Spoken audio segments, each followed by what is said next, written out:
Les combats sont réglés avec minutie. Pendant les 10 premières minutes, elles montrent du catch, elles offrent une exhibition. Les projections hors du ring servent à émoustiller les spectateurs. Le pugilat commence vraiment dès la 11e minute.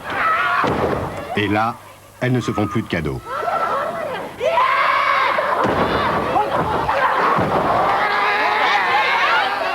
Le trucage n'a pas sa place au pays des kamikazes.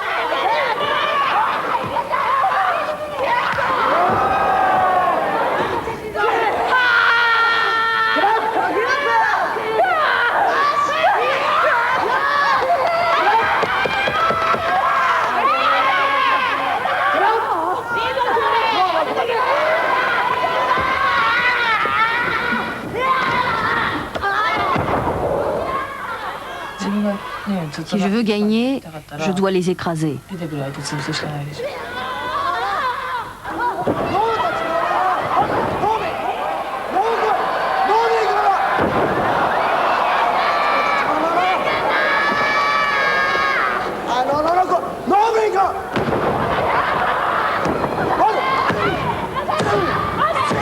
Ça, c'est un véritable exploit sportif. 60 kilos sont arrivés, 2 volets, en pleine poitrine. Et là, on peut voir la fille qui est groggy, qui a pris le coup et qui a vraiment été sonnée. C'est quelque chose de terrible de recevoir un coup en pleine poitrine, comme ça, 2 volets, d'une 3e corde, un saut chassé, ça fait très mal.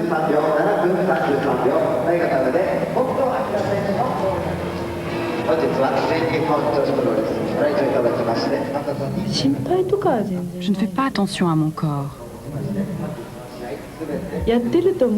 Pour bien me battre, je ne dois pas me ménager. Au contraire, j'essaie d'aller toujours plus loin.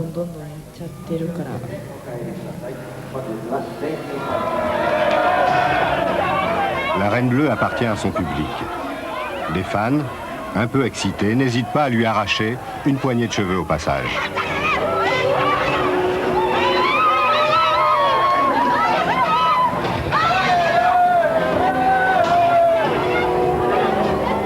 Elle n'a que quelques minutes pour atteindre son stand, car maintenant, elle va se transformer en marchande de colifichets. Si je n'éprouve pas de la haine contre mon adversaire, je perdrai à tous les coups. Quand je la vois en face de moi, je vois d'abord une rivale. C'est elle ou moi. Et je n'ai pas envie de céder mon titre de championne.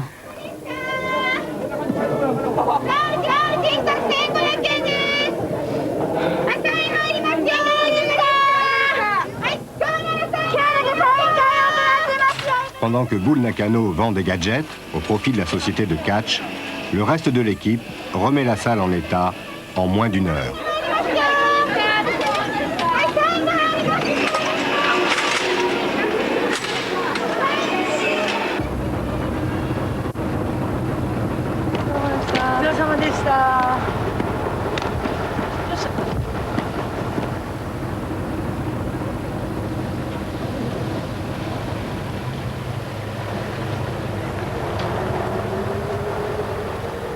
Prochaine destination, l'île de Kyushu.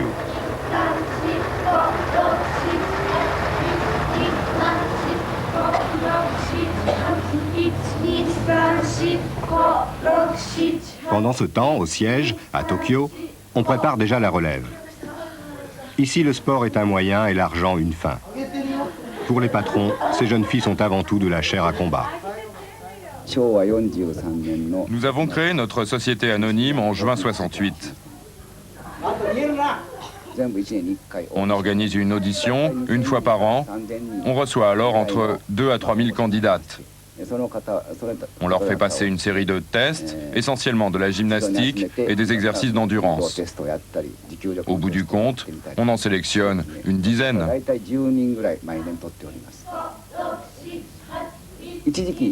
Auparavant, elles venaient de familles pauvres. Elles arrivaient chez nous dans l'espoir de trouver un toit pour leurs parents.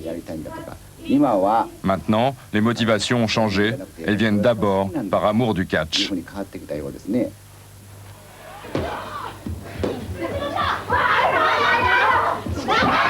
Le président de la société a l'œil sur ses pouliches.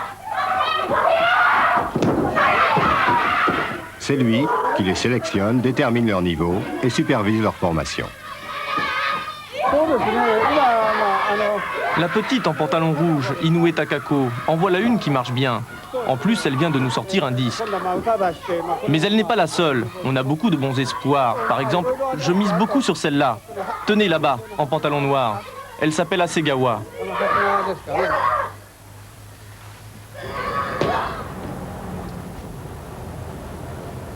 Prochaine étape de la tournée, Oita, au sud du Japon.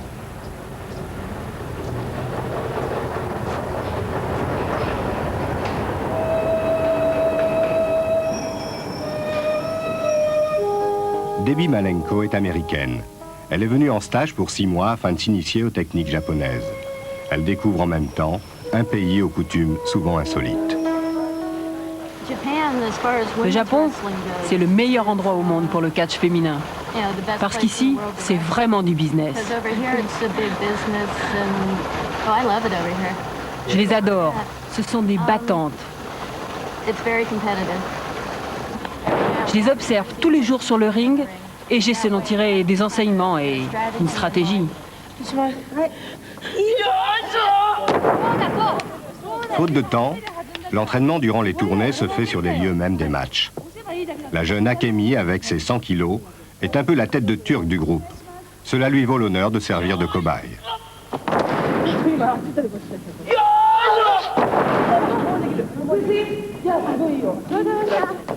À chaque séance, Akemi rebondit plus d'une centaine de fois sur le ring.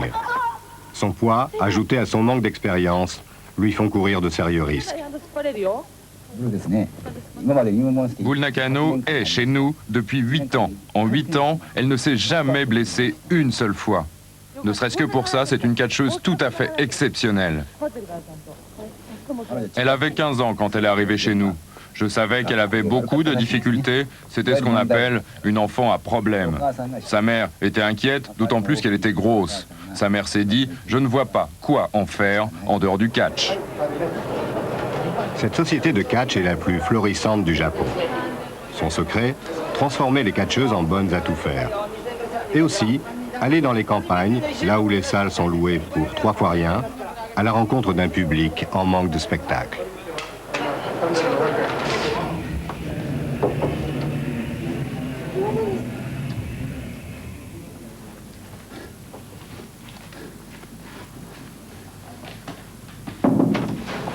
Excusez-moi, 5 minutes de combat, 5. Excusez-moi de vous avoir dérangé.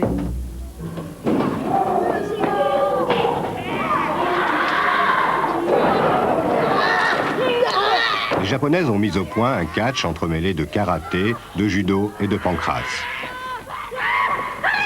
Mais ce sont surtout leurs prouesses acrobatiques qui font d'elles des catcheuses exceptionnelles.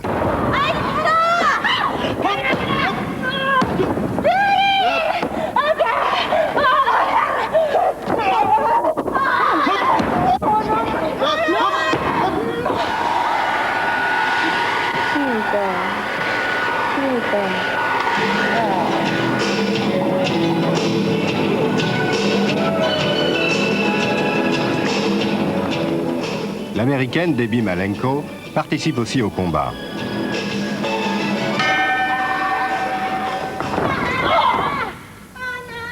Debbie perdra souvent. Ses adversaires ont déjà derrière elle plusieurs années d'entraînement spartiate.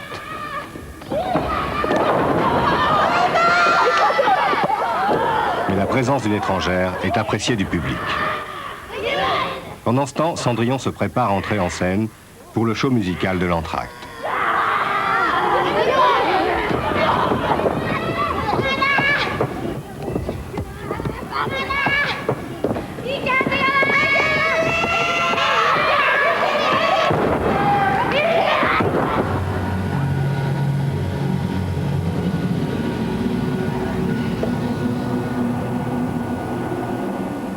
La Reine Bleue s'applique chaque soir à se dresser les cheveux sur la tête. L'idée vient de son manager. Debbie a perdu. Elle a encore beaucoup à apprendre. Comme toutes les perdantes, elle ne sera pas payée.